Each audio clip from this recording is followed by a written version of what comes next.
Bueno, chicas y chicos, vamos a empezar con el PDF 13, que tiene como título Magnitudes directa e inversamente proporcionales, ¿sí? Empezamos con este tema de matemática en el proyecto de septiembre y empezamos con la actividad 14. Vamos a ir haciendo actividades de eh, los ejes, ¿sí?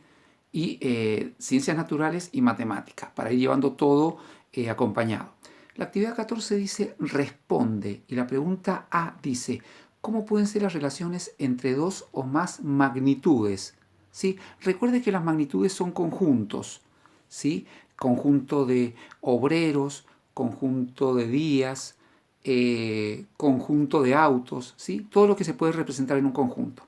Entonces, la respuesta para la primera pregunta es: las relaciones entre dos o más magnitudes pueden ser directamente proporcional, inversamente proporcional o no proporcional. La segunda pregunta dice: ¿en qué relación se cumple la propiedad fundamental? Acuérdense, ¿cuál era la propiedad fundamental? La propiedad fundamental decía que el producto de los extremos es igual al producto de los medios. ¿Recuerdan? Con eso nosotros podemos resolver, calcular el valor de x, es decir, de un número o de un dato que yo no conozco. ¿Sí? La respuesta es en las magnitudes directamente proporcionales. ¿Sí? La pregunta C dice: ¿qué es la constante de proporcionalidad? Chicos, esto ya lo vamos a ver con un ejemplo un poquito más adelante, en otro video, en donde se demuestra qué es la constante de proporcionalidad y cómo se calcula. Es fácil.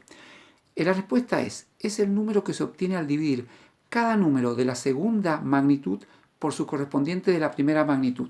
A ver, chicos, si nos vamos un poquito acá, a este cuadro que yo he hecho, fíjense que dice, el cuadro dice Capital Federal, kilómetros cuadrados, población. La población es la segunda magnitud, la cantidad de habitantes. La primera magnitud es kilómetros cuadrados. Y la segunda magnitud, es decir, población, se representa en el eje vertical, en el eje Y. Y es la segunda componente, como acabo de decir. Y la primera magnitud, kilómetros cuadrados, se representa en el eje horizontal, es decir, en el eje X, y es la primera componente.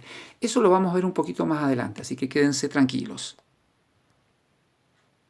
Estábamos por la pregunta C, ¿sí? Lo vimos en el cuadro, ya lo vamos a ver más en profundidad. Vamos a la pregunta D, en donde se pueden representar las magnitudes directamente proporcionales. Vamos a la respuesta de esa pregunta D, que dice: en el sistema de ejes cartesianos o coordenadas. Ya lo voy a mostrar más adelante, ya se va a dibujar y ahí se van a dar cuenta cuáles son los ejes cartesianos o coordenadas. La pregunta E dice: ¿cuál eje incluye a la variable dependiente?